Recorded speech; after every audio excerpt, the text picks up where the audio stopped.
Hey everybody, this week's episode of the R&R Show is brought to you by Arcane Wonders.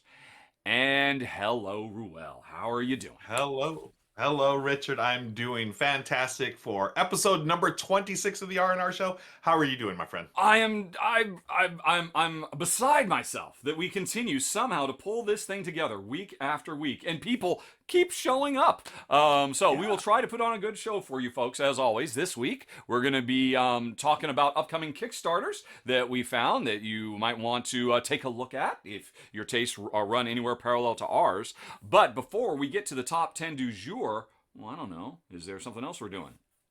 I don't know. Look at that. What's that on your table there, Richard? Hey, I'm glad you asked, Ruel.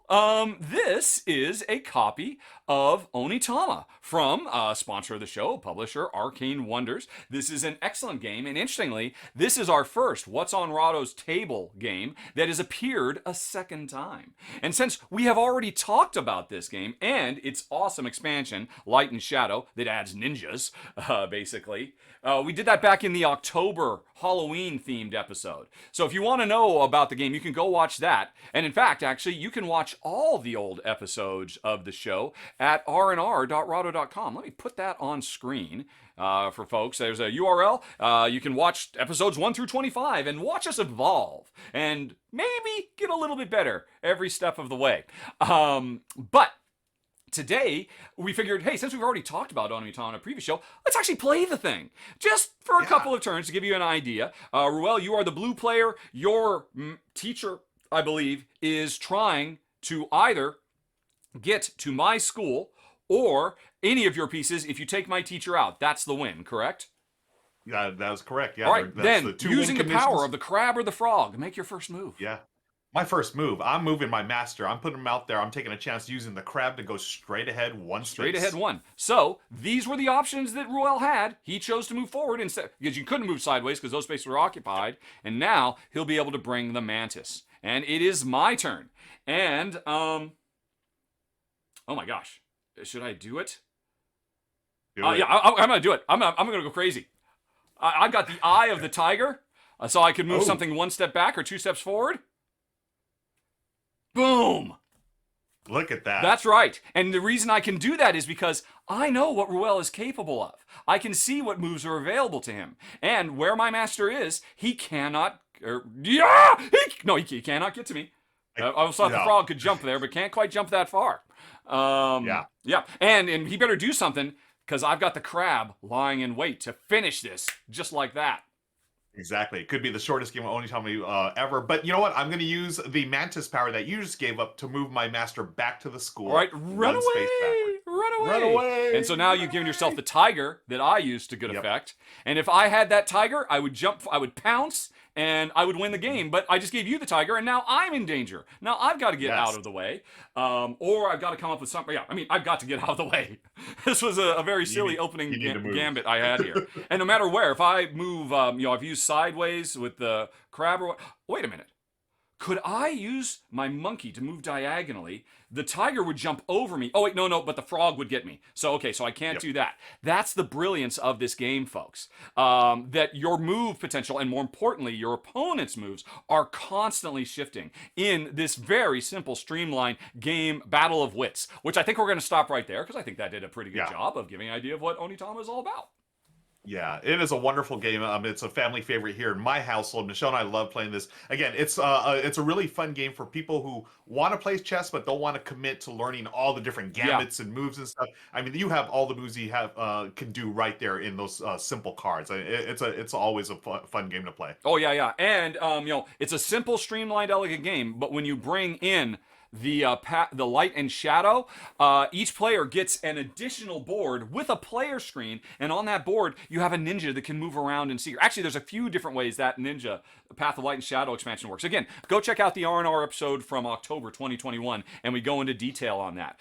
But if that looked good to you, you're in luck, folks, because sponsor of the show, Arcane Wonders, is going to be giving a copy of Onitama away with the Light and Shadow expansion to one lucky winner. But Ruel, what do they got to do? How do they win? It's really simple. So, friends, as you watch the R&R show today, one of us is going to say the secret word. And when Yes. that secret word is said, you're going to take note of what game we're talking about and send the title of the game to an email at contest@rahdo.com, and you'll be entered to win a copy of Onitama with the expansion. So just listen up, keep those ears open, and hopefully you'll catch that secret word. What is the secret word again? The secret word today is allergies. Yes, allergies, folks, as in, you're out there and you sniff the flowers and they're not meant to be, and all of a sudden you're sneezing and hacking around. Allergies. That's the secret word. I don't know how else to talk about it.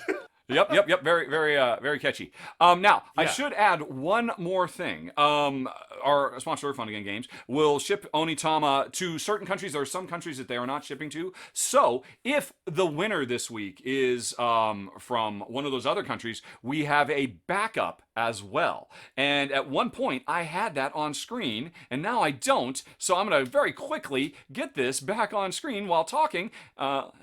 See if I can find it. And there we go. Yeah. In case you are not in a country that will get the copy of Onitama plus Light and Shadow, instead, you will be getting a copy of Legacies, which is a thematic mid-heavyweight Euro strategy game spanning the past, present, and future. And honestly, I played this game. I covered it when it was on Kickstarter, and I'm going to say it leans much more on the heavy side. This is a big monster of a game. Tons of stuff. Like it says, it plays through multiple ages, multiple generations of a family, building a legacy, doing all kinds of basically era of industrialization type actions. Very cool game, lots of variety, and one lucky winner could potentially get the deluxe edition of the game. So that's those are what are on offer for one lucky winner if they can spot or hear when one of us, me or Ruel, says allergies. And if you do, note what game we were talking about at that moment, and send it to contest@rahdo.com. Right. Yep. Did we get that right? I think so, other than my incredibly smoothly, nobody even noticed that I totally forgot to have my the web browser queued up. Yay. Silly me. It was smooth as silk, my man. It Okay. was smooth as silk. Yeah. Well, then that's a good omen. Let's see if we can actually get this list done as smooth as silk as well. Today, folks, we are talking about 10 upcoming Kickstarter games that we find to be particularly interesting. And I mean, I know there's a lot of Kickstarter shows out there. We do it a little bit different than most. Let's see, top 10 upcoming Kickstarters. Let me put that on the screen. Because what we do is, and we make our lives miserable doing it. At any given time, if you go to Kickstarter, you can do a search for all upcoming games that have a pre-launch page. Normally it's about 500. When I got on last night and checked, there were over 700 of these things. And so Ruel and I spend hours looking through all of them to find the ones that sound the most interesting. And so what that means is we will be talking about from 700 games that have pre-launch pages. These are the 10. 5 of mine, 5 of Ruel's, and together we think these are the ones that are most worthy. However, there is a caveat to that because we also cover Kickstarter games on the channel, and it would seem unfair to give those spots in the slots because hey, we do paid previews. So our top 10 will not include any paid previews. So before we get to that, let's very briefly talk about games that are going to be appearing on the channel in the month of February. Let's see, and you know what, Ruel? I had a list for that too. I totally did, you? And I've totally lost it. So, why don't you tell me a little something while I pull that list back up? Yeah, but while you pull the list up, just a reminder, folks who are watching this here on YouTube, thank you again for all your support. And, if you're on Twitch or if you'd like to see the show recorded live, we do it live on Twitch every Tuesday before it's released on Wednesday. And not only do you get the R&R show, you get all the cool bonus content. You get the preview show, it's the pre-show, and then you get the little afterwards, when we're done recording, we do the Q&A. And there's all kinds of cool things that you can do as an audience member. You can actually, hey, Rahdo, Ruel, let's do this or that. Or why don't you talk about some trivia? Or Ruel, do a Ruel ranks. Or we just talk about about random topics as well. It's a lot of fun. We'd love to have you over there. So what we do is every Tuesday at noon Pacific, 3 p.m. Eastern, you can find us on Twitch at Rahdo Runs Through, and you can hang out with the audience. And there's a lot of cool things. If you subscribe on Twitch, you get all kinds of benefits. Not only do you get to see the R&R show recorded live and participate as the audience, we have these cool little avatars that you can play around with on the screen. I mean, people like fight and jump and do basketball shots and hug each other. It's a blast. And not only do you that, but you get you straight up get 20% off merchandise. You can, and if we're doing the secret word here, you can ask us where that secret word is. Yes. But that's only if you're a Twitch subscriber. So be sure to check that out. Links for everything are down below in the show notes. Also, we take that live show and we put it on YouTube as the extended edition. Right now, chances are you're watching the regular edition, where it's just going to be us going through this list of 10 that I completely forgot to prepare for. I don't know what I was thinking. But if you want to see all those extra hijinks, like we just did a this or that with the audience, we learned some more trivia about Ruel's background. We do all kinds of things, Q&As. You can check all that out in the extended edition of this very show, which again, as Ruel said, there's a link for it down in the show notes. Right, so now let's talk about the games that are coming to the channel. That are, Kickstarter crowdfunded type things, because while you were talking, I got them on screen. We will be covering Tidal Blades Rise of the Unfolders, which, as I understand it, is not just a Tidal Blades 2, but like a completely different style of game in the Tidal Blades universe. I believe Shay is covering that one. And let's see, what else do we have? And then speaking of Shay, he will be doing a run through, a preview of Tindaya. Interestingly, he actually covered this like back in November, or maybe even October of last year. And I've been sitting on this video forever wanting to share it. If you actually support the show on Patreon, one of the benefits you get is getting to see videos like this ahead of time before they go public. You could have seen our Tindaya video months ago if you support the show at patreon.com/Rahdo. Wow, this is becoming very, very sales pitchy. Apologies for that, folks. Well, let's just keep talking about the games instead. So Tindaya will finally see the live day, and it's very, very cool. I will be doing a run through of I need to know how to pronounce this. Ahau, Rulers of the Yucatan. Jen and I, we've already set this up. We played through about half a game. I'm going to play it again and then film it in probably next week. And then I think it goes live in the middle of the week. I'm really excited about this one.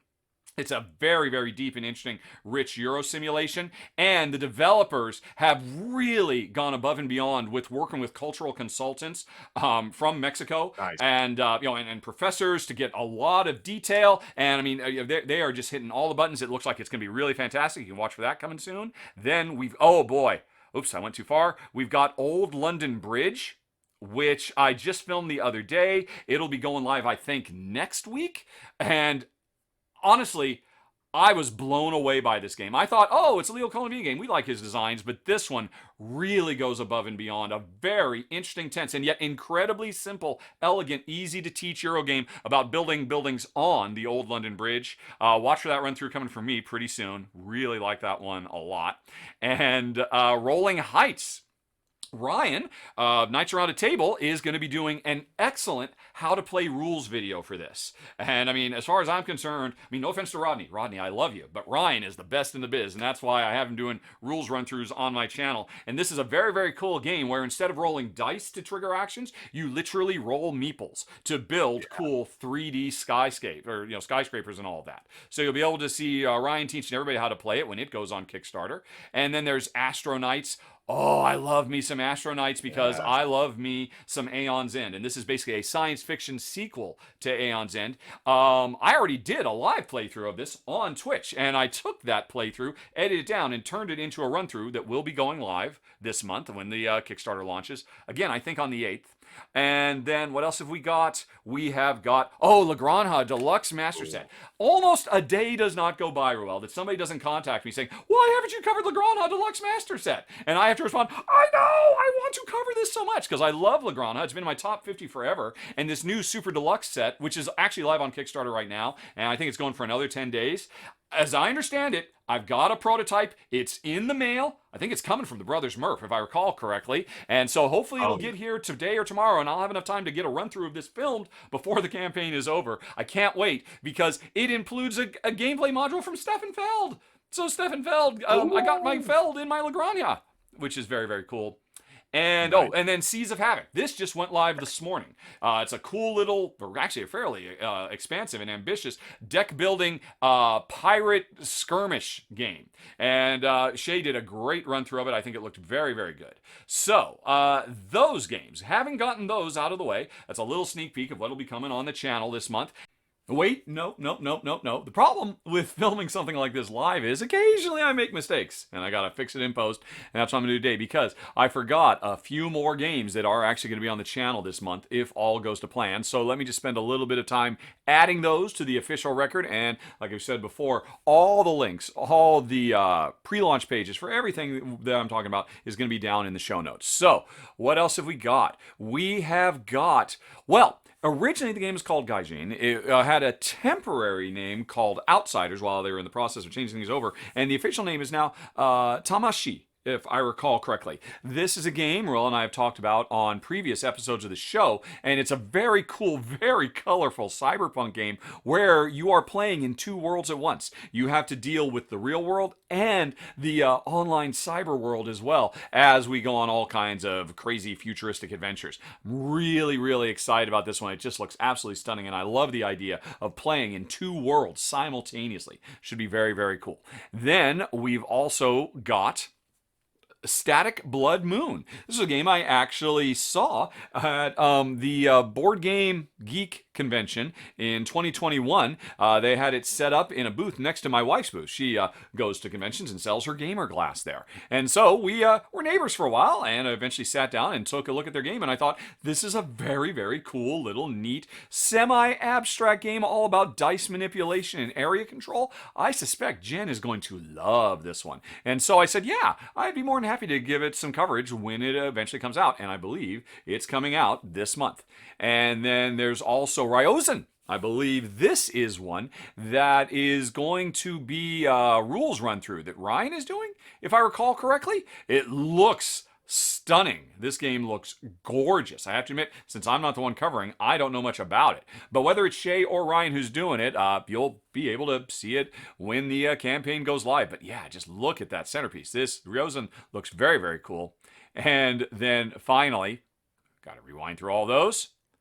Pilgrim. This is one I'll be covering from designer Nick Case. This is a very big and ambitious game. There's a lot going on. A really big, heavy Euro with lots of moving pieces. I just got my prototype the other day. This is literally set up on my table next door. So I can't say much about it now, but I'll definitely have a lot to say after Jen and I play it, and I do a preview for it when it is live on Kickstarter. So that will be coming shortly on the channel as well. And I think that's it. Yep. So with that out of the way, we can get back to the show. Now we can actually talk about top 10s that really caught our fancy. So Ruel, why don't you begin? What is our number 10 most anticipated Kickstarter game? Our number 10, as you can see, there's so many great games out there coming out. Our number 10, though, is... Why is it not showing up on the thing? Oh, because we're filming live and everything wants to. Because we're live, yeah. Yes. I pressed sync. All right. It is not. If it's not working for you, that means I will do double duty. Ruel, what's the name of your number 10? I'll type it in. Starship Interstellar. Starship Interstellar. Yeah. All right. I believe you should have links ready to yes, go, I do. Right? A friend of mine sent me links. I'll go on ahead and put that in. I have to admit, I'm interested in looking at this because I don't remember seeing that on the list in the 700 games that I looked at last night. Yeah, you were talking about looking over. I mean, both of us, I'm sure we were like up. I was up late and early this morning. I got my list in late to our friend that curates it because there's a lot of stuff out there. But this one, we play as the sun is dying and it's going to destroy everything and possibly Earth itself. So it's up to us, humankind, to get out there and build this colossal interstellar spaceship, starship, to get out and save whatever humanity we can. Okay. Can we do it? We shall see. It's from what I understand, there's not too much information out there yet, but from what I understand, it's going to have, I believe, a modular board. You're going to be doing some resource management because you got to, gather resources to build this ship. I mean, people are panicking because the sun is dying, and you have to get out before all heck breaks loose.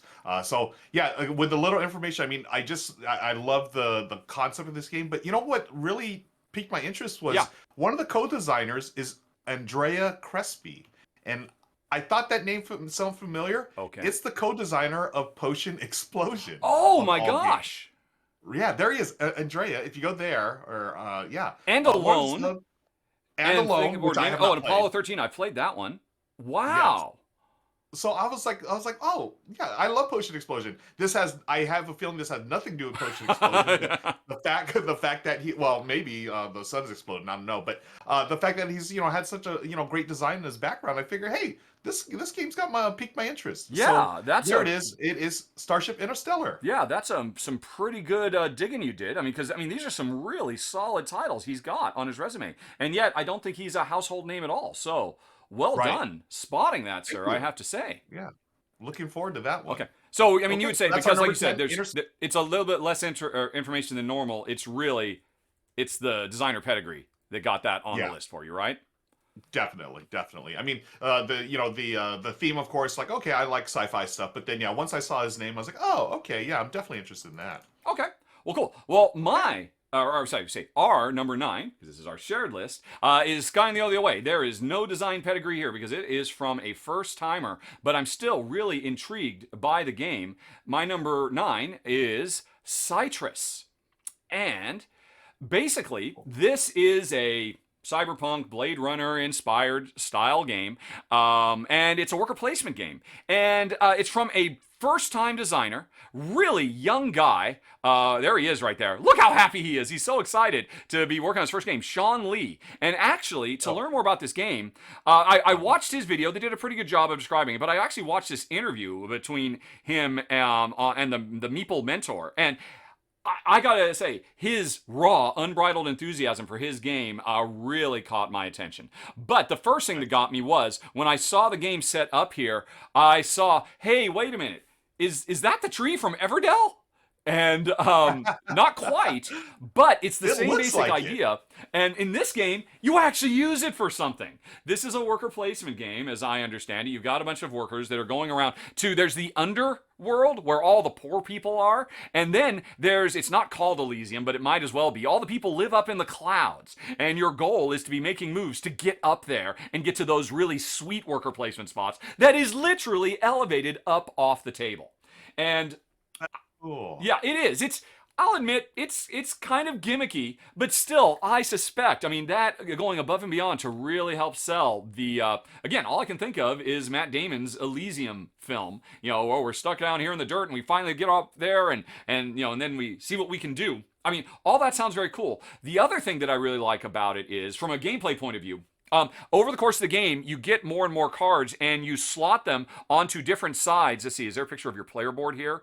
Yeah, these are your player boards, and you slot more and more cards to the side of them. That there are 4 core actions that are going to happen every round. And the more cards you get, you upgrade your ability to do action number 2 or action number 4. And these actions are go out and complete missions, harvest resources when other players are doing things. So you can program yourself to get better and better and better at certain things, but it's all towards the eye of making it up to the sky. And, between those ideas, and again, I cannot stress enough just how, he is a good salesman for his own game. He really got me involved as he was talking about, all the inspiration. He took a lot of inspiration from, his primary inspiration for this game, Wingspan and Terraforming Mars. And he took those and tried to come up with a Blade Runner Elysium style thing.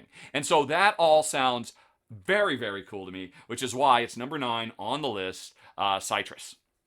Oh, that looks really cool. And I like the fact that you pointed that tree-looking thing. In Everdell, it's basically just used to hold workers and a couple of cards and stuff. But this actually, you were actually climbing up there as part of the game, which I think is neat. Yep. Well, Let's cool. Move on. So that's number 9. Number 8. What do you got? Our number 8. I'm going to try. Hopefully, let me try to do this real quick. Is it working? It's not showing up. Of course it's not. It's okay. I'll do double duty. Okay. What's your number 8? All right, double duty. Deep Rock Galactic, the board game. Deep Rock Galactic, the board the game. board game. Oh, I saw Yeah. this. Yeah, this is based off of a video game franchise, right? Yeah, and that's I was wondering if you knew, but because I'm not familiar with the video game, I but am it not is a either. tabletop. Yeah, it's a tabletop adaptation of this game that apparently is pretty popular. We are dwarf miners. We're mining in space. We've got the scout, the engineer, the gunner, and the driller, and we're working together. So it is a cooperative game. It's got dice rolling, and you're trying to mine, the rare minerals in there and stuff. And eventually, you're going to fight monsters and you're going to try to get all the resources available that will help you complete your missions. It looks a lot of fun. Like I literally just played Dice Miner yesterday, and Ah, just that whole theme of like dwarves mining stuff. I think that's what drew me to this. I was like, hey, I like dwarves that mine stuff. Why not do it in this setting here? It looks fun. well, it looks It's got stunning. I mean, it does, right? And it's got minis and oh my gosh. I just looking at the website. I was looking at their official website, okay. and it seems like the designers not only they come from a video game background, but it reminds me of when Riot Games? I was That literally just going to mention Riot Games and Mechs versus Minions. X versus Minions, and it seems like they're doing a similar thing where the designers come out on their website and say, "Hey, we're tabletop fans as well. This is our love letter as well to tabletop games, but we're gonna put out Deep Rock Galactic." And yeah, I mean, look at it; it looks like a blast. I don't know if it's for everyone, but it is a cooperative dice rolling game, Yeah. so that might get some people into it. I'm looking forward to it. I'm new to this franchise, but Deep Rock Galactic, that's our number 8 for upcoming Kickstarter games. That yeah, I mean, I have to admit, I did see this one, and I looked at it very quickly and said, "Oh yeah, there's a lot of dice rolling." And that, personally, that's not necessarily for me, but I could see. But I didn't actually take the time to look at him. My God, that thing looks stunning. That is Right? amazing looking. Okay. Yeah, you get that video game money in the tabletop industry, things like that happen. And you're right. The example of Riot Games and what they did for Mechs versus Minions. You have professional game makers who it's in their entire life, and it just so happens, oh yeah, we make video games, but we love board games. And, Yeah. that can be. I mean, that has proven in the past to be an amazing combination of stuff. So that is a Yes. good number 8. So Thank you. let's go from All that right. huge, super mini ambitious number 8 to a much more sedate, just a nice little number 7. It's called Okay. Retrograde. And I don't know if you saw Not this sure. one when you were looking through the I list. did not. I did Okay. not. Well, I'll be Interesting. honest. The art grabbed me because it is a game Oh, about oh, old look at style, that. Galaga Space Invaders type gameplay, race to Yes. blast evil asteroids. And here's the thing that got me: this real-time roll and write. A real-time Yeah. rolling light? Oh my goodness. Tell Now, me more. yeah, Tell I me know, more. and I'm sure for some people are like, oh, rolling rights, no, oh, that's a double whammy. But for me, I really enjoy a good real time game, and I'm still in love with rolling rights. I'm always looking for new stuff, and apparently there's none of it here on Board Game Geek. I found information about this game somewhere, but apparently it wasn't on Board Game Geek. But I can describe. Oh yeah, here we go. Oh, that's right, because Ruel, you don't have to take my word for it. You can play this right now. It's on Tabletopia. And the rules are available on Tabletopia. So I actually went on Tabletopia, read the rules, jumped in, didn't have anybody to play with, just rolled the dice a little bit. But so, in a nutshell, what's going on with the game is we each have our little game console. We're trying to blow up all the different colored aliens. We roll dice in every round. We are going to, what was it? We're rolling and re-rolling dice as fast as we can to try to get the right combination of aliens and colors to fulfill these cards that come out as far as setup every round. There's a few different cards that say, oh, you can shoot for this type of alien or this type of alien or this type of alien. So we start rolling as fast as we can until we can get, okay, this will be good enough. You're trying to clear out rows or you're trying to clear out columns, because when you do that, you unlock all kinds of bonuses. And of course, it maybe doesn't look like it here, but it is a roll and write. You are literally using a pen and scratching out all the aliens as they go. And the real-time part is the rolling and re-rolling and re-rolling to try to get the perfect thing. Because once somebody, okay, this is good enough. I'm going to be happy with this. They shout, stop! And now everybody else, if I recall correctly, gets 2 more rolls to try to get the best they can, and then that's what they've got. So, I mean, we've seen a lot of games like this. Steam Park, as an example, where, it's a race, everybody's trying to do the best thing they can, and then we stop, and now everybody resolves their stuff. And in this case, the rolling is real time, and then the writing is after the fact, where you unlock all kinds of special abilities, like being able to modify the dice and get extra rolls, like get 4 rolls at the end instead of 2, so you can afford to go a little bit slower. So, I like the subject matter. I like roll and writes. I like real time. So when I saw all those things together, I figured I had to check out number 7, Retrograde. Great choice. Yeah, I'm excited about this now that I've seen it. I totally missed this, but real time roller, right? You had me at hello, sir. Yeah, I know. Yeah, we're not done Okay. with roll and write yet. I know roll and write haters. There's still a lot of cool stuff that can be done with the genre, and so I'm excited about Yeah. that one. So am I. Okay, let's move on to our number 6. This is. Oh, hey, it worked. I got it. You got it! Yes. Yes. Yay! It's Spring, a cooperative game of growth. Now, I don't know if you saw this. Now, there is very minimal information out there. I mean, there's nothing on BGG, just like a box cover. They do have there's the official site where you can sign up for it. This caught my eye because of the theme. It's a cooperative game where, okay, so in this the city that we're in, the biological control unit, I think that's what it's called. They have this this big robot thing. Big robot-y thing. Yeah. They destroy any unauthorized biological growth in the city. Yeah. So basically natural spaces like parks and stuff like that, they are outlawed in this. And it's up to us, the players, to go against them and overthrow the city and grow plants and get it back to nature and bring all that stuff back in. We want our greenery, we want our shrubbery, we want all that, and that's what the game's about. That's what we're doing, is working on that. And oh yeah, you can see on the official game site there all the different cards and things that you can do. I love the theme, and that's what brought me in, just the theme alone. Now springtime, it's a little tough for me personally because of my allergies. I'm out there and springtime, the flowers and stuff. It can be a little rough for me, but the game itself I'm looking forward to because I love this whole thing. Like, we're fighting against the big robot-y thing. We want to bring nature back to our city, and that's why it's our number 6, Spring, a cooperative game of growth. Yeah, you know what? I did see this. I saw this on the pre-launch list like 6 months ago. And I was so excited, I almost put it on 6 months ago. And our friend who collates our list and makes sure we don't have overlaps and whatnot, he took a look at it and said, yeah, this one's not coming anytime soon. You should probably wait until it's closer. At the time, this website did not exist. I mean, there was just like a pre-launch page and nothing. And I'm like, but I so love this idea of a future where greenery is outlawed and we're rebels trying to bring greenery back to a cold, barren city. And it's got that really cool robot that's chasing us around. I love everything about this theme.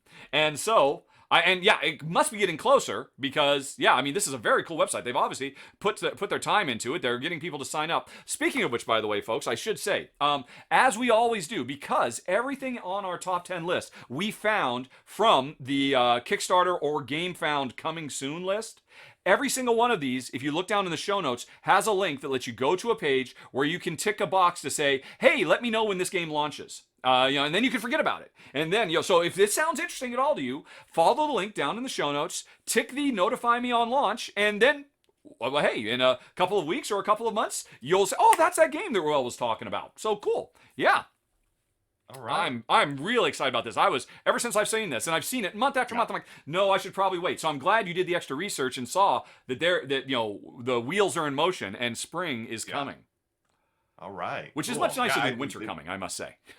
Exactly. As a catchphrase. Okay, spring so that's our number 6, Spring. Yep. Let's go to our number 5. Okie doke. Well, number 5 is Through Ice and Snow. And this is a, what would you call it? Kind of not really heavy, maybe a medium to heavyweight Euro game that is all about the Northwest Passage. Trying to cut a way through and launch successful expeditions, trying to explore the Northwest Passage, trying to map the Northwest Passage, trying to prove it even exists and all of that. So it's got really interesting subject matter that there have been a few other games and I've always been interested in it. But what's really caught my eye about this one, and it's kind of a bummer, there are no screenshots on Boardgame. I found screenshots of this someplace, but apparently it wasn't Boardgame Geek. Was it in the show notes? Or this is somebody talking about it. But anyway, we'll just stick. It's a nice enough looking box. That's kind of scary looking. Oops. Oh, do I not even have it on screen? Oh, shoot. Have I not even shown it the whole time? Silly me. No, it's on there. Okay, there we go. Yeah. So it's about the Northwest Passage. It's a worker placement game. And players have a group of specialized workers, scientists and riggers and stuff like that. And so every round, as we move our way through the environment, trying to map the Northwest Passage, new opportunities on the board become available. As we break more ice and get into new areas. The trick thing that really got me interested about this game, because it's worker placement stuff, launching expeditions, dealing with your dog sleds, all that kind of stuff. But what really caught my eye is, even though you and I are competing to be the most successful at this, we are moving through together. When you're the lead, well, you will choose where are we going, and that gives everybody access to a different collection of worker placement spots. And then we take turns trying to do that stuff. And I do not want to go there. And you're like, well, I can see, you brought a really good scientist. We're not going to go over there in the place where you could do some research. We're going to go over in this direction. And now everybody deals with the consequence of whoever the lead player was, because, we're all kind of working in the same direction. And that really caught my eye. A dynamic worker placement spot where players are choosing what sections of the board are the ones that are actually going to be active. That's really, really cool. The subject matter is really, really cool. So I am definitely interested in our number 5, Through Ice and Snow. Wow, that looks wonderful. I passed over this on the list. I didn't take a closer look at it, but I'm glad you brought it up, because this looks fantastic. Yeah. Okay, let's move on to our number 4. I'm gonna see if my luck continues. You can do it, buddy. Come on, yes, Age of Rome. Age of Rome. 4. Okay. Yeah. I'm pretty sure you saw this on the list. It was pretty high up there. I very much did. Yes. Yeah. This is you and your fellow opponents are looking to become new emperor of Rome. We just talked about a worker placement. This is another worker placement game where you're balancing war, politics, trade, religion, all that good stuff. Everyone has a hero that's assigned to them, asymmetric powers and abilities. You get secret quests. And what really, again, this is the thing that caught my eye. It's got a rotating board. Yes. I don't know if you can see that. There it is. Right there are pictures of it. We will see them. Yeah. Yeah, rotating board where you're going to earn your glory points, right? As far as playing through the 9 rounds, you're going to go bring your workers there and hopefully, conquer the regions that you want to conquer and complete your secret quests and earn more of those glory points. I don't know if it's gimmicky or not, but I love the whole rotating board. You know, you can. It's a nice little element, and it's another way that designers are, pushing the boundaries of board game design. Why not, instead of just having that static board where, okay, I know where I'm going to go here, let's have it, revolve during the game and evolve the gameplay as well. That was the thing that really caught my eye and that got me excited about it, because worker placements and moving boards, I'm all about it. Yep. That's why it's our number 4. Age of Rome. And it's a good choice. I saw this. I seriously considered putting it on my list because it's just freaking gorgeous. The color in this game, right? The art style, and then, like you said, a really cool dynamic board where the game is alive. And I don't know if you saw in one of these pictures, the really cool way you build a little Parthenon type thing out of pieces of wood. Everything about this game looks like an amazing production. The only reason I didn't put it on my list is because this is covering all the elements of ancient Rome, including warfare. And the description does, for folks who are interested in this, does describe a fair bit of opportunities for backstabbery or skullduggery or whatnot. As I recall, I read somewhere one of the I think it was in the designer diary. One of the entries was "et tu, Brute," and that should give you an idea. And so, as a Care Bear player, that's not really going to be for me. But oh man, this game looks so great. And interestingly, it does have a solo mode. So, Tidal Game Studios. I'm not sure who you are, but I do solo previews of games on Kickstarter. I'm just saying. I'm just throwing it out there. Because, oh my gosh, I just want this thing on my table. It looks so beautiful. It does look gorgeous, yeah. That's our number 4, Age of Rome. Number 4. Okay, yeah. I was wondering if you were going to mention it. Because it looks so good, I almost thought I'd put it on anyway, even though it's clearly not for me. But then I knew I had a partner and who has excellent taste and who would pick really good stuff that I skipped on for whatever reason, because sometimes I'm a big baby and I just don't want to hit. It's not that I don't want to be hit. Everybody thinks it's like, oh, Rahdo just hates conflict because he doesn't like getting beaten up. No, I don't like beating people up. Beat me up all day long, game. Smack me around. But anyway, and speaking of which, that's as smooth a transition as I can into our number 3, Monster Pit. Where the monsters will definitely smack us around. This is from Elzrakor, and this is basically a sequel to Catacombs. And I don't know if you ever played Catacombs. It's been around for a long time. Yes. Okay. And Yeah. it's I know awesome. that game. The original Catacombs was very nice, but then when Ellsworth got the rights for it and brought in the art of Quan Chai Moria, they're like, oh my gosh, it's and I have had my copy of Catacombs forever. I should say, what is Catacombs? Catacombs is a player versus player where one player is a dungeon master trying to kill all the players, the other players are heroes trying to make it through the dungeon that the dungeon master is protecting, and it's all through disc flicking. Wonderful, beautiful, cool looking little discs with great Quan Chai Moria art and cool special powers and all of that. And now what Monster Pit does is it takes the same basic disc flicking fantasy adventure combat and turns it into, if you want, and this is what I want, a cooperative tower defense game. Where, I mean, because that's our problem with Catacombs. We love it, but it's a very long game where we spend hours just trying to destroy each other. Now we can play a fast, hyper quick, efficient game where we are trying to fight off wave after wave of bad guy. And in a disc flicking format, I cannot wait to see how they do this. Now, don't get me wrong, you can also play it a one versus many like the original Catacombs, and or there can be teams. I think there's several different ways to play it, but it's the co-op that really gets my attention. I don't know if you ever saw, there was a cooperative what was it? What's the Old West shoot 'em up disc flicking game?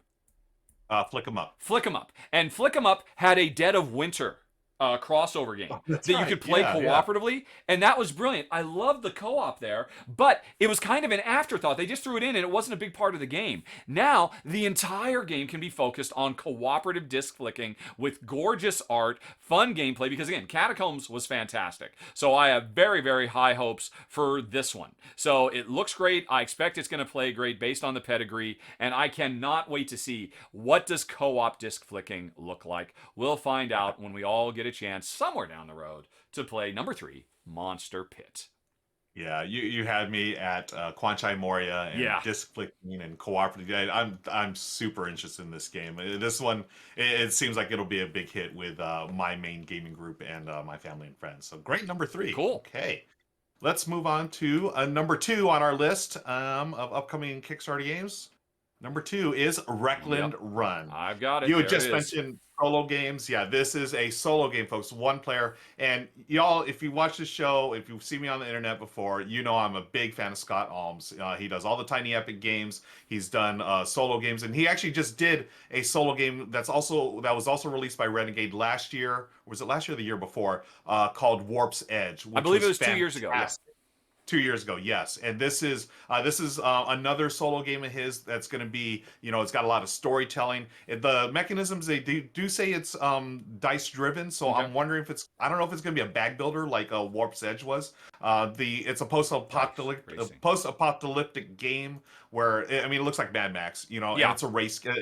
It's a race game, so you're trying to race on out from the baddies and stuff. So not much info's there. They do have a first look there video, and you can see all the parts. I'm just going to throw up some video from Man vs. Meeple. Apparently, Jeremy. Oh, Jeremy! Of course, Jeremy is the premier solo board game cover in the industry. Jeremy Howard, one step ahead of all of us. Man vs. Meeple, great channel if you've never checked them out, folks. And they're all wonderful. And I saw this, and I thought about putting it on my list. And I knew you were going to put it on your list. There's no two ways you weren't going to put it. Did you? Yeah. This hits all the notes. Look at this. You're going to build your car, and you're going to use the dice to I'm sure improve and also attack and try to get away and stuff. This looks so cool. Look at it. I love the storytelling element to it. I don't know who's going to be doing the narrative, but for his Warp's Edge, they had Banana Chan, who was one of the premier RPG writers. They came in and did the story, and I loved it. Oh, so I'm okay. hoping they're involved with this one as well. But that's why I'm hyped about it. Scott Alms and Renegade, they're producing a really nice solo series of games over there at Renegade, along with this one. Were you a fan of Warp's Edge? I thought Warp's Edge was phenomenal. I'm generally not that big solo guy, but I did actually play it solo, and I thought it was fantastic. I think that's... Yeah, I'm not that... I don't have a big love of Mad Max stuff, but this is going to be amazing. Yeah, and that's why I'm so excited about again, we talk about, designer pedigree. Scott Alms, he's going to bring, his A game, I'm sure, to this. And he does all his, I love all his solo implementations. These are strictly solo games, but I just played a little one from Button Shy Games called Food Chain Island that he did. It was a nice little wonderful puzzle game.